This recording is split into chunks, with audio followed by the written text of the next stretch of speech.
ಮಧ್ಯದಲ್ಲಿ ನಮ್ಮ ಹೊಲದ ಮಧ್ಯದಲ್ಲಿ ದೊಡ್ಡ ಬಂಡೆ ಇತ್ತಂತೆ.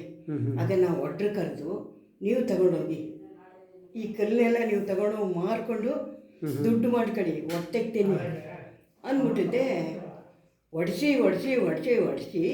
ಈ ಮನೆ ಎತ್ತರಕ್ಕೆ ಸಂಪನಂಗೆ ಆಗ್ಬಿಟ್ಟಿತ್ತು. ಅದರಲ್ಲಿ ಮಳೆ ಊದು ನೀರು ತುಂಬಿರ್ತಿತ್ತು.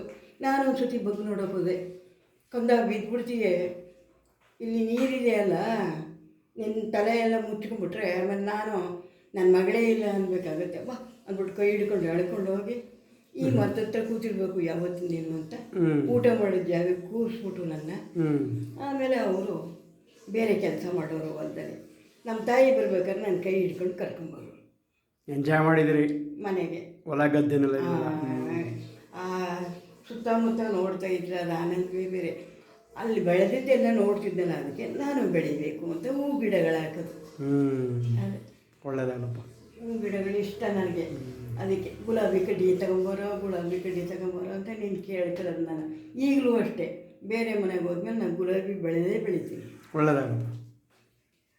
ಜಾಸ್ತಿ ಜಾಗ ಇದ್ದರೆ ತರಕಾರಿ ಬೆಳಿತೀನಿ, ಹಣ್ಣುಗಳು ಬೆಳಿತೀನಿ. ನಾನು ಇಟ್ಟಿದ್ದೀನಲ್ಲ, ನಿಂಬೆ ಗಿಡ, ಸಪೋಟ ಗಿಡ, ಆಮೇಲೆ ಸೀಬೆ ಗಿಡ, ಹಲಸಿನ ಗಿಡ, ಮಾವಿನ ಗಿಡ ಎಲ್ಲ ಪಾಟಲ್ಲಿ ಇಟ್ಟಿದ್ದೆಲ್ಲ ಅದೆಲ್ಲ ಬೇರೆಯವ್ರ ಮನೆಗೆ ಹಾಕ್ಬಿಡ್ತೀನಿ. ಪಾಪ ಅವರು ಹಿಂದೆ ಇದ್ದಲ್ಲ, ಅವ್ರು ಹಾಕಿದ್ದು ಅಂತ ಹಣ್ಣುಗಳು ಕಿತ್ಕೊಂಡು ತಿಂದು ಸಂತೋಷ ಪಟ್ಟು ಅಷ್ಟೇ ನನಗೆ ಬೇಕಾಗಿತ್ತು. ಹೊಲ ಹಾಕಿ ಪಾಪ ಕಳಿ ಅಂತಿದ್ರು ನಮ್ಮ ತಂದೆ ತಾತ ಎಲ್ಲ.